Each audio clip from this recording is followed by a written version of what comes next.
Birthdays had never meant much to me. I didn't like attention, surprises, or being the center of a crowd.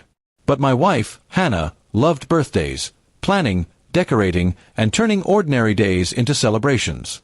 She always made mine special, even when I told her not to bother. This year, though, things were different. Work had been heavy, and I'd been feeling drained for weeks. I told her quietly, "Let's just keep it simple this time." She smiled but looked disappointed. "Just dinner, okay?" she said. I nodded. But as the day came closer, I could sense she was expecting more from me too. More energy, more enthusiasm. The truth was, I didn't have it in me. I felt emotionally empty and didn't know how to explain why. On the morning of my birthday, Hannah woke me with breakfast in bed and a bright, "Happy birthday." I smiled weakly and thanked her, but she immediately noticed the lack of excitement. "You could at least act happy," she said, half joking. I tried to laugh it off, but she wasn't wrong. I wasn't myself. Later that day, she called from work. "I'm picking up the cake and a few friends are coming over tonight," she said. I hesitated. "I told you I didn't want a party, Hannah." Her tone changed. "It's just a few people. Why do you always have to make things difficult?" By the time she came home, frustration hung between us like a thick cloud. She walked in, arms full of groceries and decorations, while I sat quietly on the couch. "You could have at least helped me," she snapped. "You act like I'm doing something wrong for trying to make you happy." I stood up slowly, my chest heavy. "I told you, I didn't want a party," I said softly. She frowned, clearly angry now. "Do you even care about me anymore?"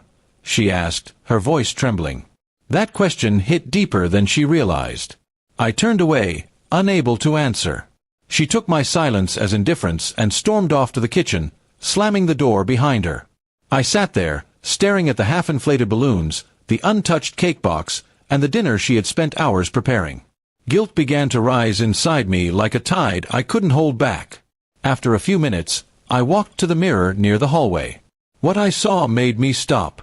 My own face, tired, pale, with dark circles beneath my eyes, looked like someone who had forgotten how to smile.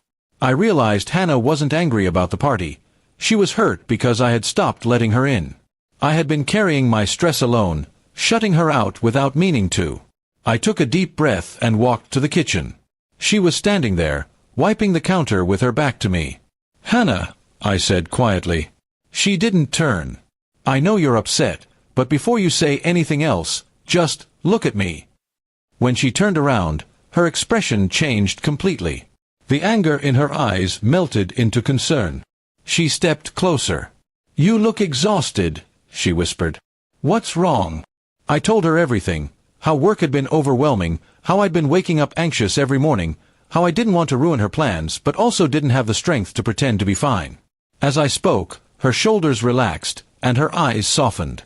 She reached up and touched my cheek gently. "You should have told me," she said. "You don't have to hide pain from me." We sat down together, and for the first time in weeks, I felt lighter. The party never happened that night. She called her friends, canceled everything, and instead lit a few candles on the table.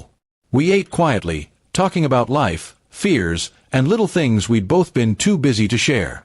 Later, as the night grew quiet, she brought out the cake anyway, just for us. "Make a wish," she said with a small smile. I closed my eyes and whispered, "I just want peace." She smiled and said, "Then we'll find it together." The next morning, she left a note on the counter before heading to work. It said, "No balloons next year. Just you, that's enough." I smiled reading it, feeling warmth replace the heaviness that had followed me for months.